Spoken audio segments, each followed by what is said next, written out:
Why suffering? Luangpor Teean Suvano. Preface. Suffering is not something that arises spontaneously, or depends solely on fate. It occurs from causal factors. Physical suffering arises from diseases, toxins, hunger, heat, or sharp weapons, and others. On the other hand, mental suffering arises from delusion.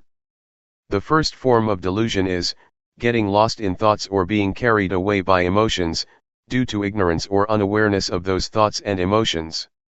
The second form of delusion is attachment, or being driven by desires, because of not understanding the truth. In other words, not realizing that everything is impermanent, hard to endure, and not the true self. Consequently, it is impossible to cling onto anything. Physical suffering is not difficult for most people to understand, while mental suffering is perceived to be caused by illness, old age, poverty, loss of beloved things, or separation from loved ones. In essence, it arises from experiencing instability in life, or encountering negative worldly conditions. In fact, even if we lose wealth, social status, or endure illness, our mind does not suffer unless we attach to those wealth, social status, and physical body. The less attached we are, the less our mind suffers when such situations occur. Although, completely letting go of things is challenging for human beings, it does not mean we are incapable of starting from this moment. While we are still unable to detach from everything, one thing we can do is let go of the thoughts and emotions that arise during times of instability. Even if we cannot prevent their occurrence, we have the ability to be aware of those thoughts and emotions, by being mindful and observing them. Once we truly see and become aware, those thoughts and emotions cannot overpower our mind, or cause mental suffering. Old age, illness, loss, and separation are things we cannot avoid, but we are able to protect our mind from suffering. This is one of the rights that we have since birth, the right not to suffer. However, we can truly exercise this right only when we cultivate awareness and deepen our realization of the truth, in order to expel both forms of delusion, starting with the delusion in thoughts and emotions, followed by the delusion of attachment. In other words, we cultivate mindfulness and wisdom respectively, until they reach their full potential. Luangpor Teean Suvano dedicated his life to guiding people towards the understanding that everyone has the right not to suffer, through the cultivation of mindfulness. By being aware of every movement, we can realize the truth that there are only rupa, physical form, and nama, mentality. Nothing is our true self or belongs to us. The various sensations that arise are simply agara, condition, not the self, not us, and not belonging to us. Even when dukkha, vedana, painful feeling, occurs, no one suffers. In other words, suffering exists, but no individual who suffers. The content of this book is teachings by Luangpor, which were published by followers on the occasion of the 9th anniversary of his passing. Its purpose is to motivate everyone to be diligent in our practice, enabling us to gain the greatest benefits of being born as a human in this lifetime. I hope everyone realizes that we have the right not to suffer, and we should exercise this right to eventually free ourselves from suffering. Propizon Vizalo. August 12, 2023. Let's listen to the Dhamma. Luangpor will speak to you. Listen to the teaching, and act upon it. Do not just listen for the sake of memory. Listen not only to understand, but to put it into practice, to experience it, and to embody it into our being. This is the practical aspect, not the theoretical understanding. We cultivate mindfulness. The primary practice is not to pray, worship, or wish to gain something out of curiosity. We do not need to think, but rather rely on our actions as guidance.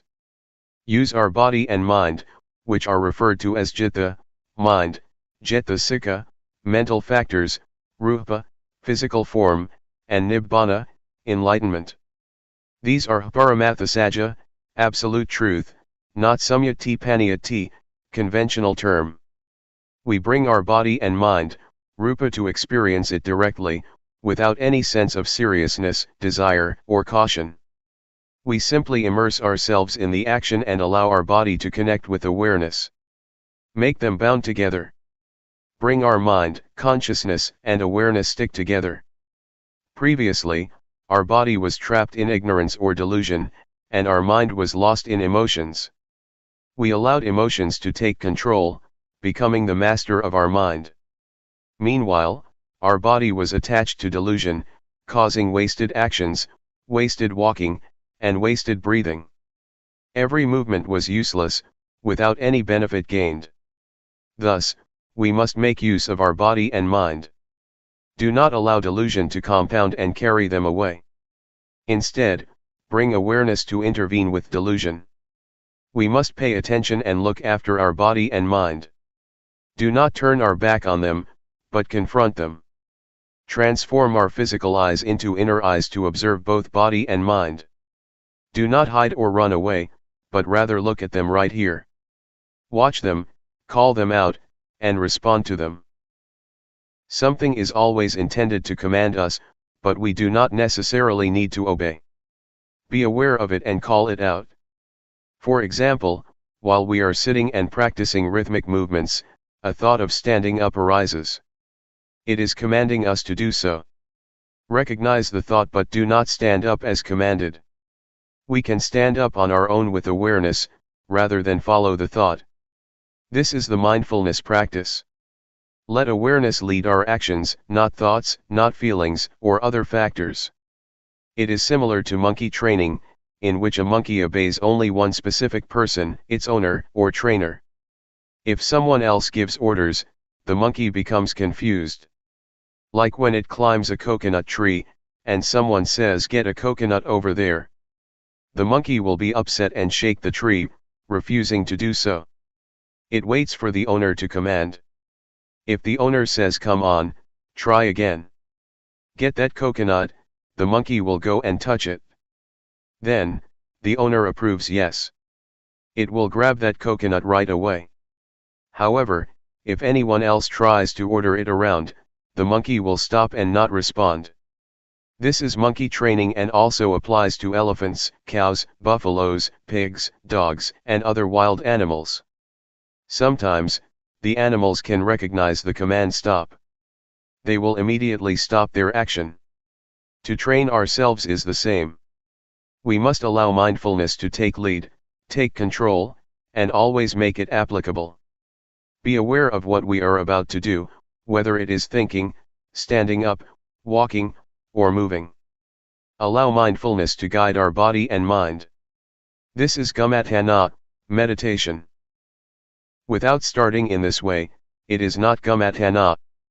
It becomes cintayana, knowledge resulting from thoughts. And vipassanupakilesa, imperfections of insight, which rely on understanding and reasoning. The reasoning is not paramatha, absolute truth, but samyati paniyati, conventional term, which is different. Liking is one thing, disliking is another thing.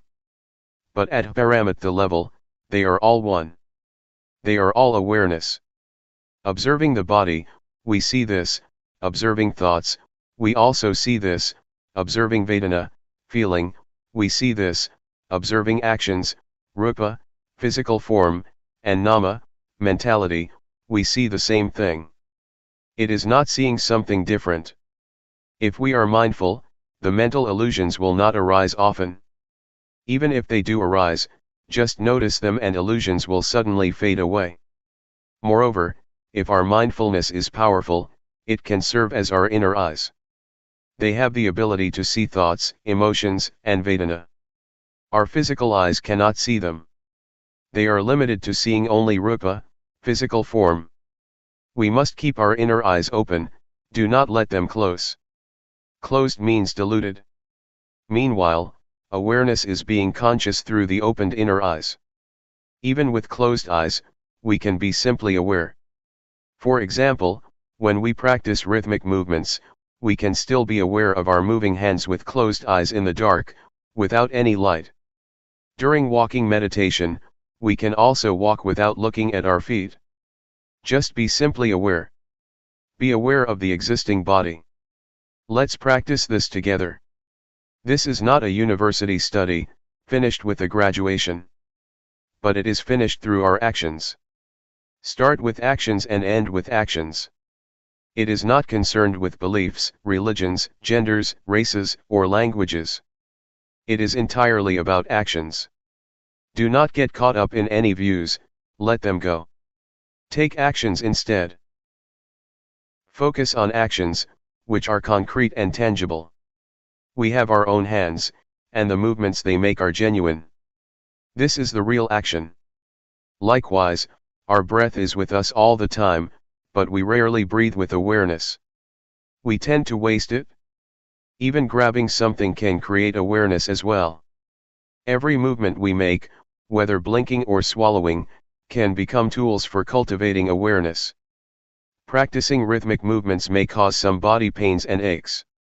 For newcomers, Vedana, feeling, can be more overwhelming, compared to those who have been training for a long time.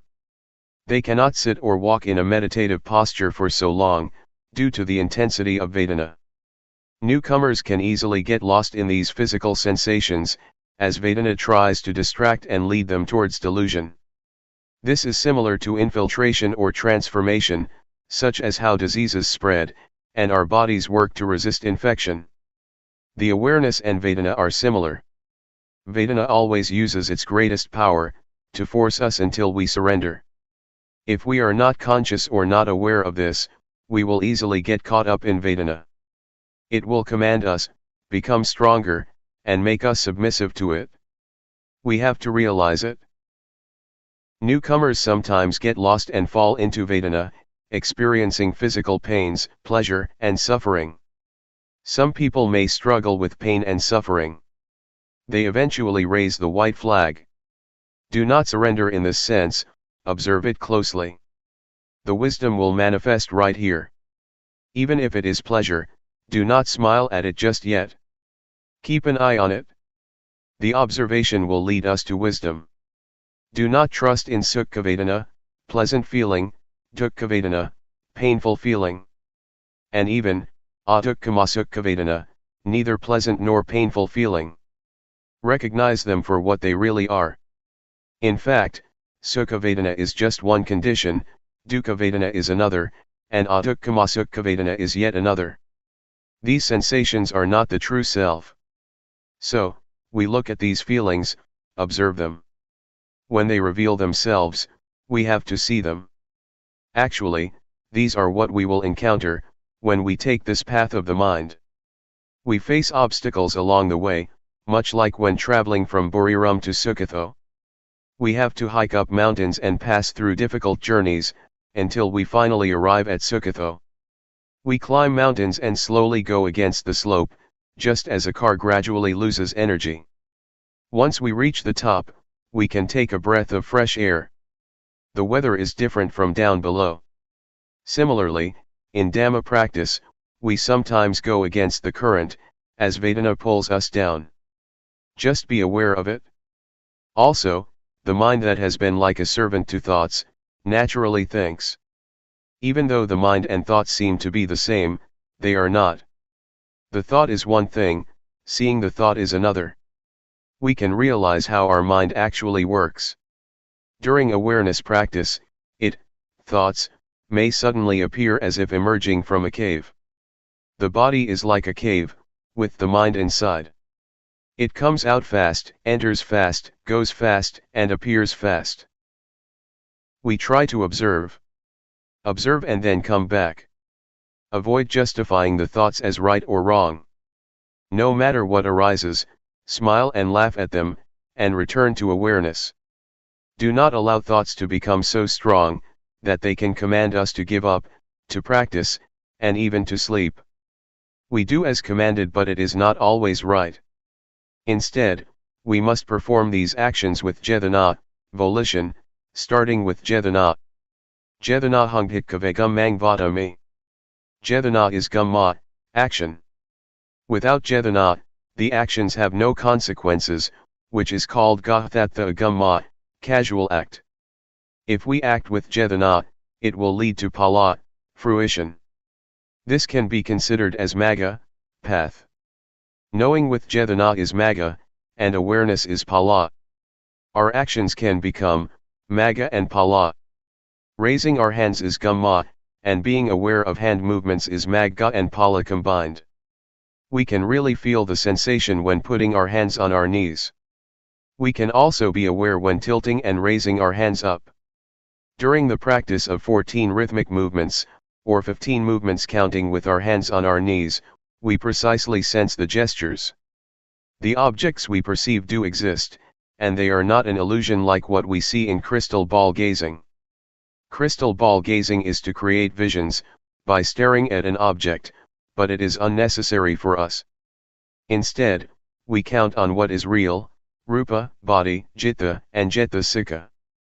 We consider rupa as nimitta, sign or mental image. Rely on what is real to perceive the truth. Wisdom arises from observing rupa, nama, and sankhara, formation, gaya sankhara, bodily formation, and citta sankhara, mental formation. This is wisdom, which is thoroughly knowing the mass of sankhara, rather than thoroughly knowing nimitta from crystal gazing. Even seeing the Buddha or a Buddha image, is still nimitta. Thus, we must focus on the body or rupa. Consider rupa as nimitta, and be aware of nama, the mind or thinking mind. This is how we realize rupa and nama. See their conditions, recognize their pleasure and pain, and observe their actions. We also see sila, morality, samadhi, concentration, and panya, wisdom, arising in rupa and nama.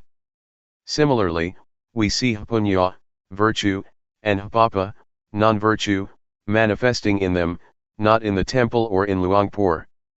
In fact, both punya, virtue, and papa, non-virtue, exist in rupa and nama. Rupa and nama are capable of doing good things. The cultivation of mindfulness is also a good deed. Being aware of our actions does not do any harm. It causes no harm at all, as we remain conscious of our body, speech, and mind. When thoughts arise, simply return to awareness. Do not allow thoughts to command us. Recognize them immediately, just like putting out the fire before the wind blows. Whenever the fire breaks out, extinguish it right away. Through experience in extinguishing, eventually it may not arise. In the end, we may experience a sense of calm, which is called nibbana. Nibbana is within our mind. We can also recognize it through our breath. It exists right here. Do not look for nibbana anywhere else. This is why we have to be aware and observe our body and mind, considering them as nimitta. Bring awareness in our field work, that is the primary practice. Allow actions to guide us rather than reasoning. This is gumatthana, the base of action. It is a complete learning, similar to the university education, in which we can gain knowledge and skills to work. Nevertheless, the complete learning of life is about the body and about awareness. It is accessible to everyone, whether young or old, male or female, monk or laity, no matter what nationality, beliefs, or religions. This is all about the body and mind. Everyone has a body and mind, regardless of their nationality. We experience awareness, ignorance, Vedana, thoughts, and Dhamma, which can appear as positive or negative. They all arise within our mind. Whether it is anger, heat, cold, hunger, headache, or stomachache, these sensations are equal as they are all Vedana. Thus, let's have fun with it. Learning the truth is enjoyable. We are observing the real things, such as really seeing the body, really seeing Vedana, and really seeing thoughts. When thoughts arise, they can become so overwhelming that we cannot resist. Thoughts may even blend with emotions. We cannot overcome them without strong mindfulness and awareness. We always sense, ittaram mana, pleasant condition, as positive, and, anittaram mana, unpleasant condition, as negative. Pleasure is positive, while displeasure is negative. They shift back and forth continuously, and they become stronger. However, if we look carefully into these sensations, they will lead us to wisdom. Both pleasure and displeasure can turn into wisdom. Thus, we have begun, on the path. For example, during rhythmic movements practice, thoughts may carry us away. Turn these thoughts into awareness. Whether we experience suffering or happiness, we can change both into awareness. Even heat and cold, ache and fatigue, can also be changed into awareness. Awareness has the ability to transform any conditions that occur in our body and mind. When we are hungry, we may eat until we are full. However, turning hunger into fullness is just an action with no benefit. Instead, we have to be aware. Both hunger and fullness are bodily conditions or agara, not a self. Similarly, heat and cold, ache and fatigue, are all just bodily conditions. They belong to the body, not to the self. When we feel pleasant or unpleasant with these conditions, we become lost in delusion. To gain wisdom, we must realize that they are just bodily conditions. Anger, anxiety, and sadness are mental conditions, or agaro likewise. Pleasure that is derived from fulfillment is also a mental condition, not a self. We allow these conditions to develop their influential power, commanding us to keep climbing higher, without ever stopping. If we look at it, we will see. Whatever we see, it all becomes awareness. Whatever we see, it creates awareness. Awareness provides us with answers, and guides us towards life's solution. Life can be revealed. Still, some people are unable to do so, such as those who follow anger or drown in pain. They cannot get over the feelings. For them, life has no way out.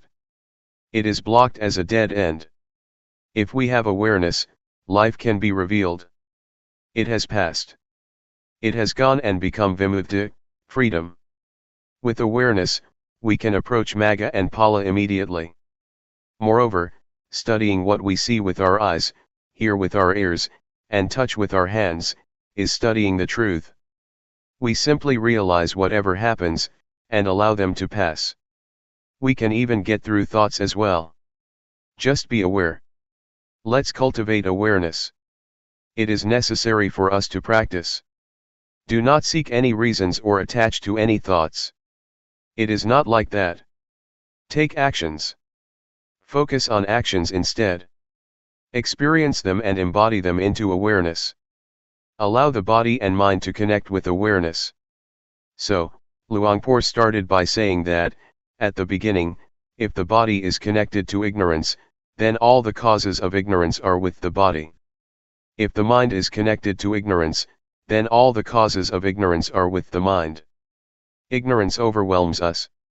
We may ask someone whether it is awareness or delusion that has played a greater role in their life up until now. Actually, let's not go that far. Let's take only this hour.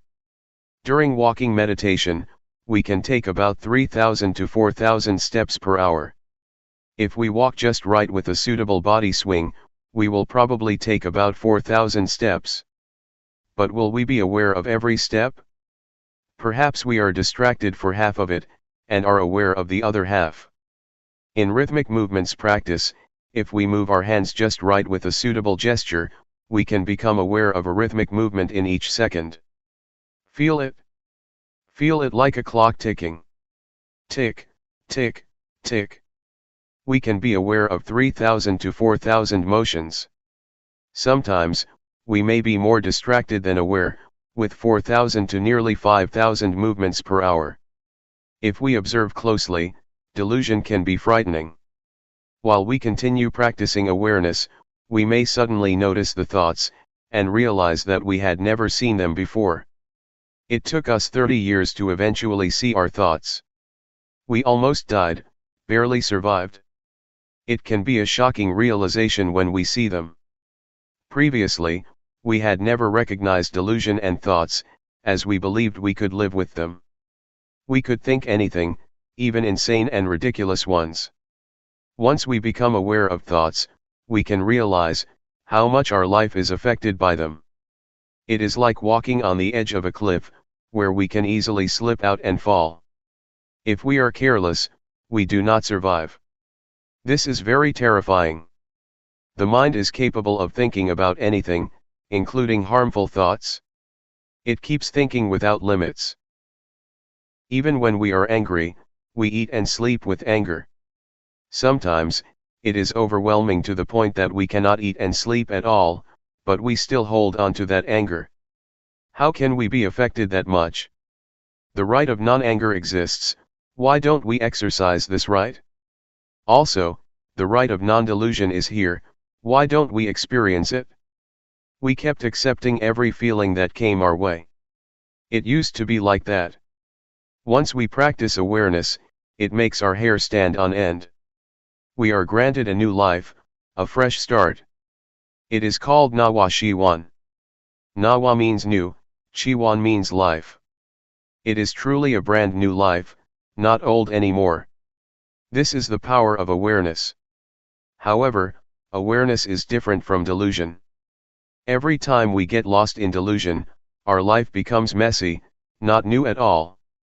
Like a clean white cloth, when carrying thoughts, it becomes dirty, stained, spotted, and gloomy. The Buddha once said, a monk who is immersed and engrossed in thoughts, is considered to break his precepts, making them impure and tainted. Such is the power of thoughts over us. We may mistakenly believe that we are skilled practitioners, just because we walk slowly, sit with our eyes closed, wear traditional monk or white robes, and shave our head. Nevertheless, these external actions are not enough. We must take care of our body and mind and remain aware. Sometimes, we boast about our religious doctrine, sex, or status. We also identify ourselves to be attendants of this temple, or students of that particular master. It is not like that. Awareness is what truly purifies us. It is not about praying through any worship or ritual. Try to be aware of ourselves. When thoughts arise, recognize them, before they lead to immoral actions caused by ignorance. Similarly, awareness always presents, before it becomes meritorious. Luangpor challenge you to do it. This is what the Buddha taught, not any rituals. We tend to value worship and religious ceremonies all along. We are good at these things. Like some environmentalists, they are activists who focus on advocacy, but cannot even grow plants, vegetables, or preserve anything. This is not how it should be. Actions are required, do them well. Mindfulness practice is taught through action, rather than knowledge. It is easy to teach someone to be knowledgeable. They just explain about, 2 Bahugara Dhamma, virtues of great assistance, which consists of sati, mindfulness, the ability to recollect, and sampajanya, clear comprehension, the ability to be aware. By emphasizing this 2 to 3 times, we can certainly understand and remember it. When put to the test, the question is, what are the Dhamma that provide us with such great assistance? We can say that sati and sampajanya are like our parents, providing great assistance to us. We can answer in this sense and pass the certificate. This is how we gain knowledge, but we still do not know how to put it to use. Where exactly is awareness? This is why we are here. We do not need to talk. Just allow the body to connect with awareness. Be aware of it, without using any words. Bring the body to feel and experience awareness directly. Know it. Recognize it. Be conscious before speaking, doing, and thinking. Likewise, be aware while speaking, doing, and thinking. Mindfulness and awareness will suddenly come together at the same time. Complete. Sati and Sampajanya do not separate, they exist together. When we flip our hand, we are aware of it. Even before flipping our hand, we can feel it. While flipping our hand onto its edge, we recognize it. This is a sense of awareness. Raise our hand up. Feel it. Bring it here. Be aware of it. Know it. Know it again. Know it lightly. Know it fresh. And know it purely. Spiritual Tips for Meditators. Part 1. By Luangpor Teean. The Path of Mindfulness. Now I am going to teach you the way to meditate. Please relax and feel comfortable, because what I am going to teach you is based on something you already have in your mind. The teaching that I am going to instruct you in is based on something which is real and genuine, the truth. And the truth cannot be deceived. It cannot be deceived by neither the master nor the students. The master cannot deceive the student and the student cannot deceive the master, once either of them has realized or understands the truth. This is a technique that can be understood by everybody. All of us have mind and body. We also have mindfulness. Mindfulness is a quality of mind that we can cultivate and develop, but it is already in our minds. Once we are mindful or once we are awakened to mindfulness, all of us are the same, but if we do not have mindfulness or if we are not mindful, we are different. Meditating, especially developing mindfulness, does not require special time designated specifically for this technique. It can be practiced all the time in our daily lives. It does not demand special time, mainly because mindfulness is already in our minds. It can be developed through our daily activities. If we practice properly, we will feel that our lives are normal. We cannot practice for others but have to practice for ourselves. We cannot learn from others but have to learn from direct experience. We have to learn by realizing the truth in our minds. The meditation cannot be achieved from memorizing texts or reading books. We have to experience the reality in ourselves. For example, when we think, we have to see, observe, and experience the reality of thoughts, how they arise and how they fade away. These can be learned through direct experience, not through reading books or memorizing texts. What I am trying to convey is what I have realized from direct experience, not from analytical thoughts or knowledge of texts. This realization is based on direct experience that everybody can achieve or realize for himself. When we practice on what we already have. We have body and mind. We practice by using our body as an object, our body's movement. When our body moves, when our hand moves, we should just be aware. The hand is real, the body is real, and our awareness of them is real and can be cultivated. The more we practice, the more awareness we accumulate. This way of practicing asks us to accumulate awareness, until it becomes the dominant quality of our minds. Once everybody has total awareness, everybody will be the same in the sense that their lives are normal. But if we do not have awareness, we behave differently out of hatred, greed, and delusion, which disrupts our lives so that we contradict each other, preventing harmony and creating disunity. So, the point is how to cultivate awareness. The key to Buddhist meditation is cultivating awareness, and I am going to instruct you how. Once we understand and practice by ourselves, we will know ourselves better and live our lives properly. Now I will demonstrate. Everybody, please place your palms on your thighs, sit comfortably, and open your eyes. First turn your right hand onto its edge from your thigh, raise it to the height of your chest, and move it to your abdomen. Turn your left hand from your thigh, raise it to height of your chest, and move it to your abdomen. Move your right hand to your chest, move it out, lower it to your thigh, and turn it down. Raise your left hand to your chest, turn it out, lower it, and turn it down. Again. Please try to be aware of every movement, aware, not focused. Feel the sensation of your body. Just make it natural. Just feel it. That is the way to develop awareness naturally. Sometimes thoughts will sneak into our minds, just open yourself up to them but don't follow them. Once we are aware of our thoughts, we return to our body, to the movement of our hands. This method does not encourage one to stop thinking but just to be aware of it. In fact, we cannot stop thinking because it is the nature of our mind to think. We should be open to all kinds of thoughts, but do not follow them or repress them. Just be aware. With awareness, we will be firm and not react to our minds, either positively or negatively. This is the introduction. I would like you to try, to practice, to feel yourselves and see how it affects your mind. When you place your hand on your thigh, do you know where your hand is? Once you know where your hand is, you have already cultivated knowingness, that is to know, to feel where your hand is. And the practice of mindfulness is based on this awareness.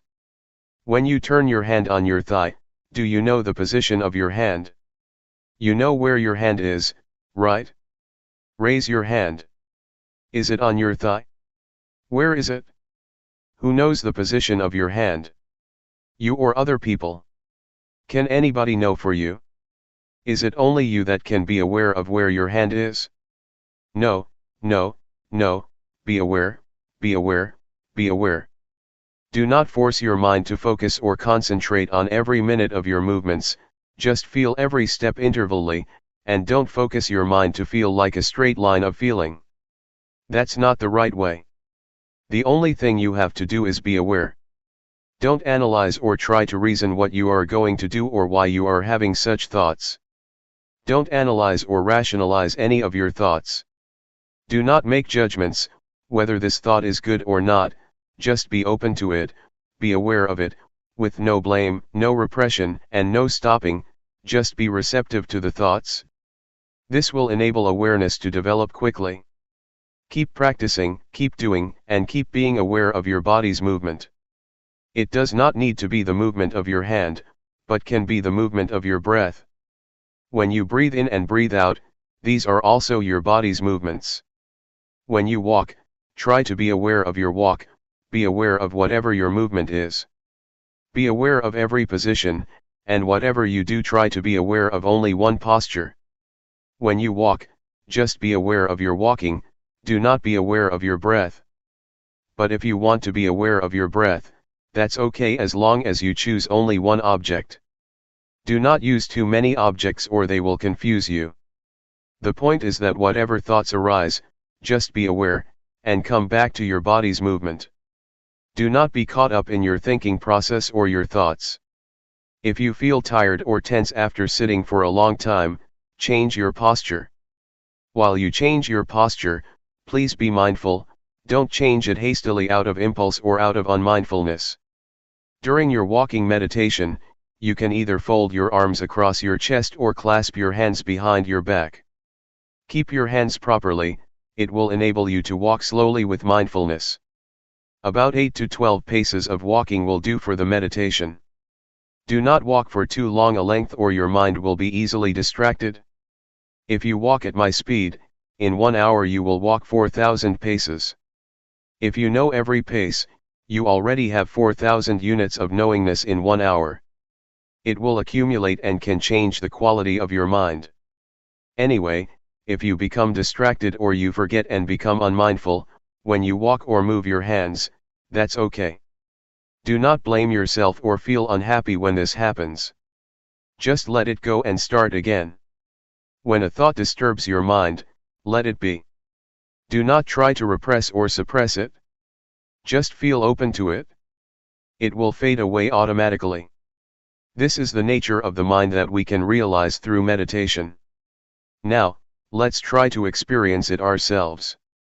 After practicing for an hour, you may come back and we will have a question and answer session for 30 minutes.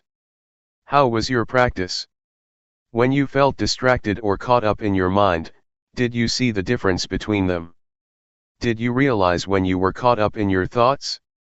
Did you see the difference when you came back to your body's movement, or became aware of the movement of your hands or walking? Once you did that, did you see that the thoughts just ceased or passed away? When you are caught up in your thoughts or overwhelmed by emotions, you may forget to move your hand, or you may move it but have no full awareness of your body. That's okay, but try to return to your hand's movement or to your walk. Once you are aware of your body's movement, you are already a practitioner.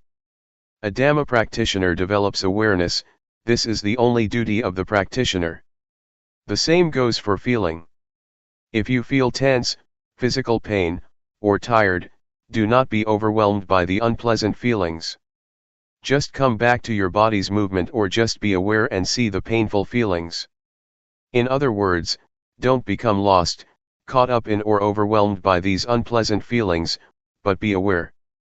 Awareness will enable your mind and your life to go ahead without being interrupted by thoughts or feelings or any kind of disturbance.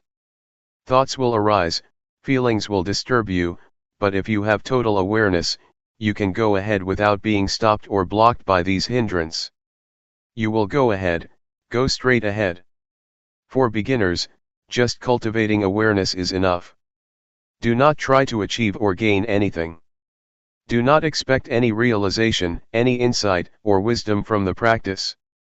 Just awareness is enough for you at the present stage, and it will enable you to go ahead without any problems or difficulties. For the beginners, you may not sit longer if you wish, and the awareness may develop slowly, not smoothly. That's okay. Just try to keep practicing, and this will enable mindfulness or awareness to develop. Do not feel bad when you feel you are caught up in your thoughts, or in pleasant or unpleasant feelings, or you become forgetful of the practice. That's okay. Do not blame yourself. Do not feel depressed. Just come back to the practice, come back to be aware of your body's movement. When you keep practice, you keep accumulating awareness. You will begin to see, to realize, the nature of your mind. You will see that thought are one thing and mindfulness is another. The thoughts or feelings are not you, not yours, not me, nor mine. Previously, you may have thought that the thoughts are your thoughts, but in fact, they are not your thoughts. The thoughts are just there, but they are not yours. And this you can see, because of mindfulness. Mindfulness will separate you from the thought, so you can observe the thought without being identified with it, or take it to be you or yours. In the sutra, the Buddha advises us to contemplate, to be aware of body, feelings, and mind or the thoughts.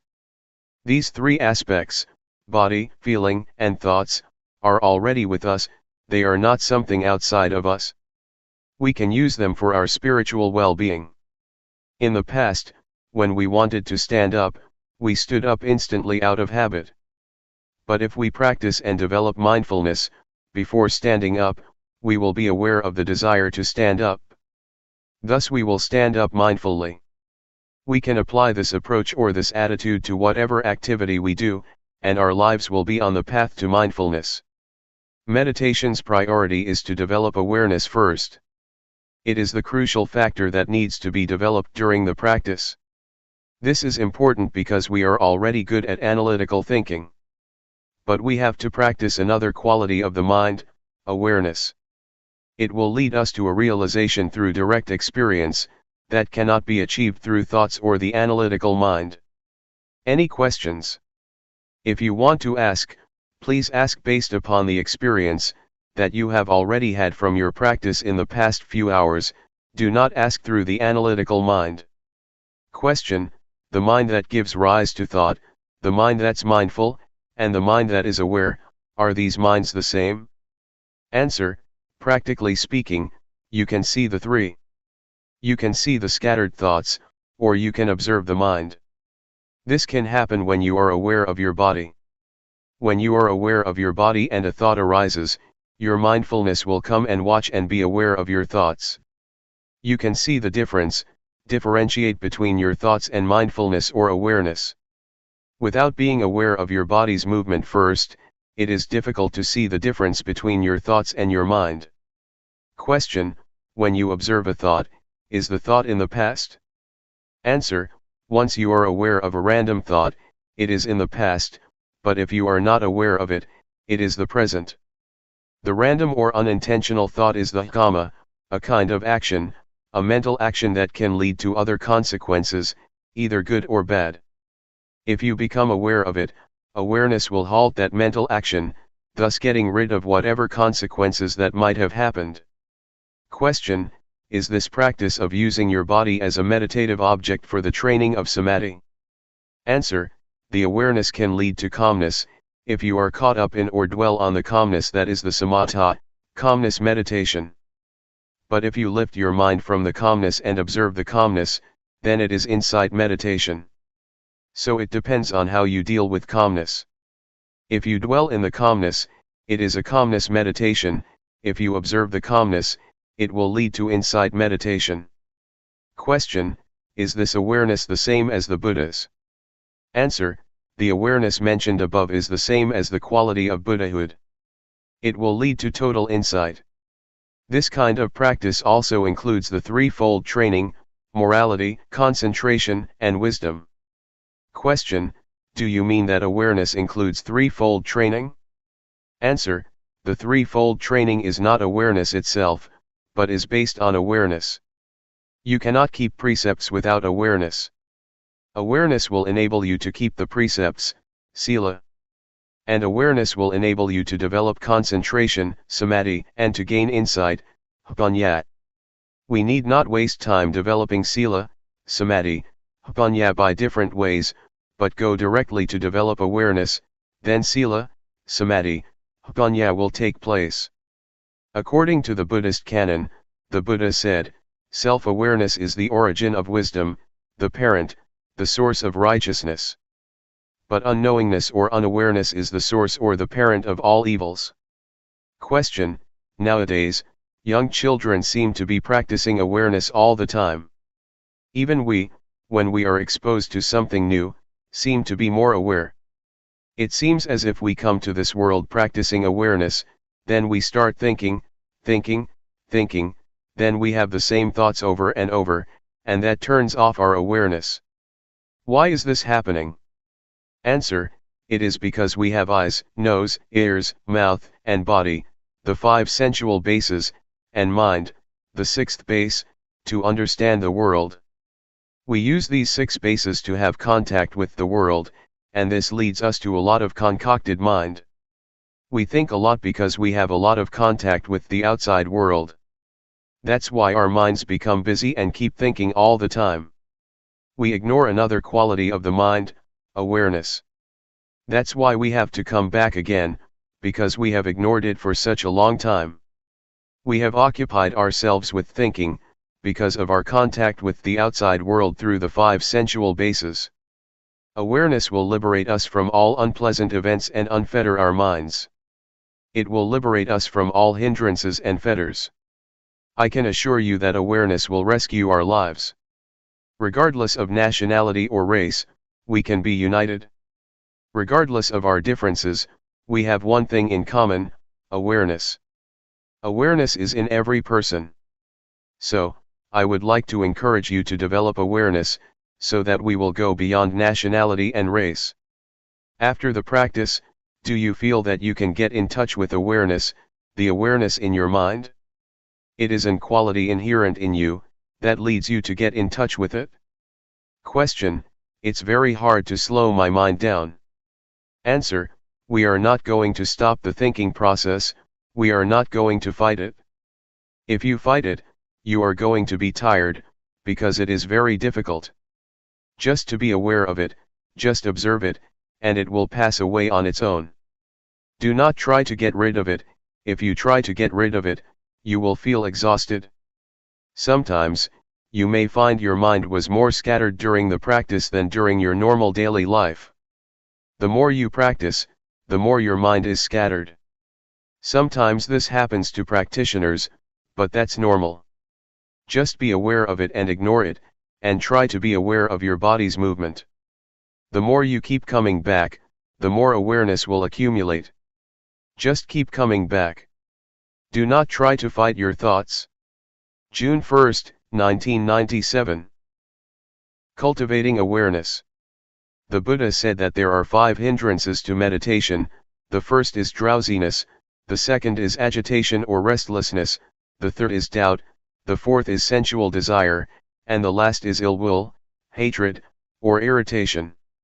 Doubt means that one feels uncertain whether the practice is right or wrong, so he just stays on the edge, and cannot commit himself to any kind of practice.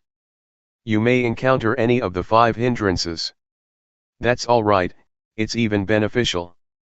Try to observe the hindrance rather than following it, or being overwhelmed by it. To observe is to keep your mind from identifying with these 5 hindrances. For example, when you feel sleepy, instead of lying down and following the drowsiness, just try to observe it, and the awareness will lift your mind from being drowsy. Thus you can learn how to interact with restlessness, or with agitation. They are not bad. They can teach. Yet, there are people who, with total awareness in their minds, can go straight through their practice without being caught up in, or dwelling on the 5 hindrances. Awareness not only helps us overcome the 5 hindrances, but will also lead us beyond delusion to insight, or wisdom. When one is unmindful, unaware, or becomes caught up in one's thoughts, one cannot see things clearly and is overwhelmed by delusion. Yet once one becomes aware or free from the 5 hindrances, one can go further to experience insight. Because one accumulates awareness all the time, and awareness enables one to see things as they are, not distorted by bias or scattered thoughts, so that one can achieve insight. The insight that can be experienced from this method of meditation is the insight into the body and mind. You can see that the sense of us or me, in fact, is only the combination of body and mind. You will understand the nature of rupa, the form or body, and nama, the mind. You will see how they interact with each other. With this insight you will have a clear understanding that goes beyond the concept of me and mine, just body and mind, not the sense of self. With the insight into body and mind, you will know and be able to differentiate between thoughts and awareness. So far, you cannot differentiate between these two because they come together, but if you have insight from awareness, the thoughts and the one who thinks or observes can be differentiated. Such realization or such direct experience is what we call wisdom, because it liberates us from hindrances and suffering. It is wisdom, and at the same time it is magga, the path. It is both the path and the end, the wisdom. If you practice properly, you will see that at the beginning it is mindfulness, in the middle it is mindfulness, and at the end it is also mindfulness. It is both means and end, path and wisdom. What I just said is quite ahead of you. It is a state that you may not have experienced yet, but I wanted to inform you of what you are going to realize, if you practice properly and continuously. Please try to concern yourselves with what you are practicing now. Just be aware, and once you keep practicing, results will come on their own without any attempt on your part. Therefore, put your effort into the practice. Awareness from this practice will get rid of delusion. The more you are aware, the less you are unaware. Unawareness is identical to delusion or ignorance. If you accumulate awareness through this method, it will form a solid base for keeping moral precepts, for concentration, and for wisdom. You will live your life morally once you have full awareness. At the same time, you will also have calmness or concentration, once you are fully aware of what you are doing. Meanwhile, insight can take place with awareness. Thus, awareness can lead us to the totality of life, the totality of education or training. Awareness or mindfulness enables us to awaken. An enlightened one is one who has total awareness, total mindfulness. Buddha said many times that the Arahant, the enlightened one, is one who has full mindfulness and awareness in every moment of his life. His experience is like traveling in a freeway on which he can move ahead without any obstructions. Mindfulness is like this, You are not caught up in any thoughts, but move straight ahead in your life. You can learn a lot from this practice. You can understand a lot of things in Luangpor Teean's mind. It is as if your life is the texts, your practice is the texts, and you can gain a lot of knowledge from it. Your experience is the source of knowledge that will enrich you. I would like to persuade you to see for yourself. Try to see it, experience it, and it is within your capability to understand it. I would like to encourage you to learn more and more from the practice. This is not some kind of propaganda or an advertisement, but just an encouragement. Practice like this is sort of forming a new habit of awareness. Right now, we have the habit of unawareness, of doing things out of habit without awareness, but if we accumulate awareness, a new habit will be formed, and whatever we do, after we practice properly, we will be aware of our daily movements.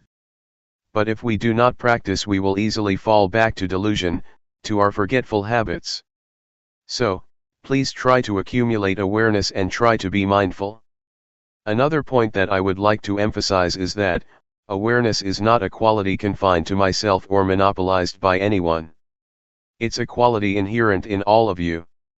You are all capable of increasing and developing your mindfulness, not only in this room but also in your daily lives. That's all I would like to share with you. The only thing you should do is to realize it yourselves. What I talked about is not for you to memorize but for you to experience yourselves through practice. Both of us will stay here for more than a month. Should you have any problems, please come and talk with us. Question: awareness is not limited to our hands movements only, right? Can it be expanded to things like scratching itches? Answer: that's right. Whatever you do, whether coarse or subtle, breathing or swallowing saliva, or even when you just raise your hand to get something, be mindful. Just be aware of whatever you are doing. That's the proper way to practice. Question: if one moves without awareness, is that ignorance? Answer: yes, that is a kind of ignorance. There are many kinds of ignorance. The most fundamental ignorance is of the things that cause suffering to you, whatever kind of thoughts or understanding that troubles you, or creates suffering for you. Question: the Buddha's awareness is the same awareness that we are talking about, except his awareness is continuous, right? Answer: yes, it is the same, but the awareness of the Buddha is not only continuous, but is also awareness in its totality, awareness that replaces ignorance to the extent that there is no residual of ignorance left. But for us, we still have ignorance, our awareness still broken. Question: what is the difference between the awareness of Sotapanna, Sakadagami, Anagami, and Arahant? Answer: the awareness of these four enlightened beings are different in terms of degree, and also in terms of quality. The first stage of enlightened being, Sotapanna, has awareness that can get rid of the strong sense of self and uncertainty. The second stage of enlightened one, Sakadagami, can eradicate sensual desire and repulsion almost completely. For the Anagami, sensual desire and repulsion are eliminated completely. It is the different degrees of awareness that leads to different qualities. It is as though we are climbing up a ladder. In the first stage of enlightenment, the awareness is less powerful than that of the Arahant, or the last stage of enlightenment. For example, when we get angry at something, we will think about it over and over again. But for the enlightened one, especially the third one, Anagami, once anger occurs, it just happens and he can let go of it. It just occurs one time and then he goes beyond the anger. Anger is eradicated by total awareness, or wisdom.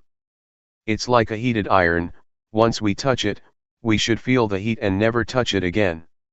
For the enlightened one, anger is like a hot iron, once he touches it, he is aware of the heat from his anger, and will never return to and identify with it again. But ordinary people, not aware that anger is like a heated iron, just touch it over and over again without realizing that it is very harmful. The awareness that I mentioned, is the awareness that can enable us to see no self in the body, no self in feelings, no self in emotions, no self in thoughts. It is the awareness that can liberate us from suffering. Please do not just accept what I told you, see it for yourselves and practice until you can know it for yourselves. Then nobody can deceive you, nobody can mislead you, because you have already experienced it. What we should do is pay respect to the Dhamma, the highest refuge. You should not pay highest respect to me or to anybody else, but to the Dhamma that is already in everybody. Please pay respect to the Dhamma in ourselves. Be aware at every moment. When you go home, try to maintain your awareness at all times. June 1, 1997. Knowing yourself. As I told you earlier, all of us are friends even though we have just met here, because we have been friends since our birth into this world. In Buddhism, friend has a broad meaning. All of us are friends because we are sentient beings. We all share the cyclic existence, all of us share birth, decay, aging, and, finally death as human beings. That is why we are all friends. Another thing that we have in common is that each of us has body and mind. Each of us has common characteristics. We all have 6 senses fields, we all have feelings, we all have emotions, and all of our mental activities and our physical bodies are subject to the same characteristics: impermanence, suffering, and no real self, no permanent self. These are the 3 common characteristics that all of us share. But there is something that makes us different from each other. That is our mental formations. We have different ideas, we have different opinions, we respond to our surroundings in different ways. It is our mental formations that makes us different from each other. However, these mental formations can be transformed, making us one, the same as a person. Previously, I said to many of us here that, despite our different characteristics, although there are various kinds of people, we can be the same if we have mindfulness.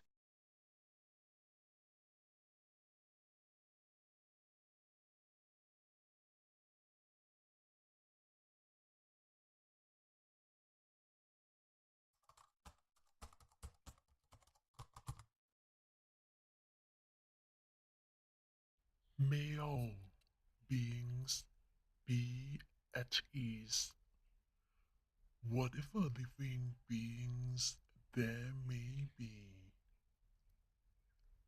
whether they are weak or strong, omitting none, the great or the mighty, medium, short or small, the seen and the unseen, those living near and far away, those born and to be born. May all beings be